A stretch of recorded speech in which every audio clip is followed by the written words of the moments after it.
friends, welcome back to Good Life Farm. So, as you can see, I have a great big mess out here. Now, a couple years ago, I put a portion of a cattle panel up here on the end of the porch, and I put some vining flowers on there, and it took off. It grew beautifully, and I did it to provide shade over here because at the end of the day the sun sets over that way and it gets a little bit warm, and so I thought that that would be a good idea, and it worked. It provided shade. The problem was it really was too much. There was just too much growing up there, and it ended up looking like a cave in here. And it didn't make it inviting. It made it feel claustrophobic. And so yesterday morning, before little Miss Willow came, I got out here and I was doing all sorts of things. I was mowing, I was cleaning out the flower beds out front, I was working on clearing out some of the beds, and I worked my way around here to the end of the porch, and I just started cutting it all down, and you can see it's still laying right there. I was working on cutting everything off of it, but then I just ran out of time. Little Miss Willow arrived, and so I had to call it quits for the moment. But you know, this time of year is a huge cleanup time, but of course in the process it seems like you make a great big mess before it starts looking better. And you know, this year I took the year off of gardening. It was my 7th year. So last year in 2021 I did have my spring summer garden, but then when it came time for the fall garden, I just paused and just kind of put everything on hold and just walked away from gardening for the year. And it was a challenge to do that. I mean, the world is a little nuts right now, and so the last thing you want to do is not produce food. But I think it was good timing. I really did need the break, and I know I don't have to do that. I talked in the past that the reason I was doing it is I saw it as a biblical principle. When the Hebrew people came into their land after their captivity in Egypt, God told them that when you come into the land that I give you, that you are to let it rest every 7th year. And I just feel like that's a good principle. Of course, I don't live in the land of Israel, so I don't think that it actually applies to us, but I do think it's a good principle. And you don't see it as much today, but in the past, farmers used to allow a field to just rest periodically, and they would kind of rotate their crops around that way, just as a means to allow the soil to recuperate and rest and rebuild all of the natural things that are in there.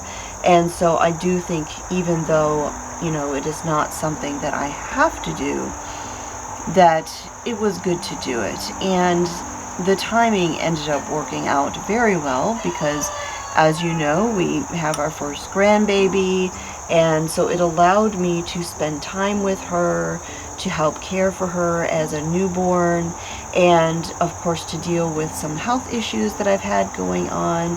And so it has been a very busy year, even though I haven't been gardening. Did I miss it? Of course I missed it. I love getting out here, but sometimes it is good to take a little bit of a break. And so now that we have reached the end of summer, it is time for me to start working on prepping all of the garden for the next growing season. I'm getting out here, I'm cleaning things out, amending the soil, and just getting back into gardening. And speaking of biblical principles, I did a video earlier in the week that was an introduction to the fall biblical feasts, or some of them. And I just wanted to clarify that some of the customs or traditions that I shared aren't necessarily a biblical thing, they're just a custom or tradition. And you know, just because something is a custom or tradition doesn't mean it's a bad thing. There is this mindset in a lot of Christianity, I think that all traditions are bad, but that's just kind of ridiculous. I'm sorry if that seems harsh, but there are good traditions, and if you look at your life, I'm sure you've got things that are traditions that, you know, just because something isn't biblically based doesn't mean it's necessarily bad if you look at its origins or anything like that. So I shared how some communities may celebrate the fall feasts, and it may look different depending on who it is that's doing it, or what community it is, where it is. There's many different things that play a factor in that. But what it all boils down to is what is biblical, and everything else is extra. So going back to my big fall cleanup, of course I'm working out here in the garden, I'm working in the yard, tidying everything up, doing like a big overhaul. I've also been working inside the house on purging closets, and you saw earlier where I was filling my cup of coffee that there was a ton of empty mason jars, cannon jars there. I did a video back in, I think it was January, maybe February, about all of the things that we would or wouldn't can again, and it was a collaboration with several other channels. Well, I had mentioned several things that I didn't ever want to can again, but I still had them in the pantry. So I went ahead and I dumped out all those jars yesterday and washed them up, and so that is why you saw all of those empty jars. Just making space for new things to can, and making empty jars for the new things to can, and so that is part of my inside cleanup. I have been going through my books. You know, I love to read, and I have a lot of books, and I have a tendency to collect those books. And I decided, you know, I do have a lot of books, and books are great, but I don't necessarily need all these books. And so I've been going through and sorting my books, and this afternoon I'll be going and making a great big donation to my local public library. You know, most public libraries have something like a Friends of the Library where they will have book sales, and the sales that they do help fund the library and to buy new books. So when you donate books to the library, even if they're books that they can't use, they can take those extra books and they can use those for those sales to buy books that the library does need. So out here, the cleanup is looking like a giant mess right now, and inside the house is looking like a giant mess right now. Just because when you start doing all of the purging, you find yourself with lots of piles gathering here and there, things that need to be donated, things that need to be discarded, and so it's always a little bit of an explosion before the order comes.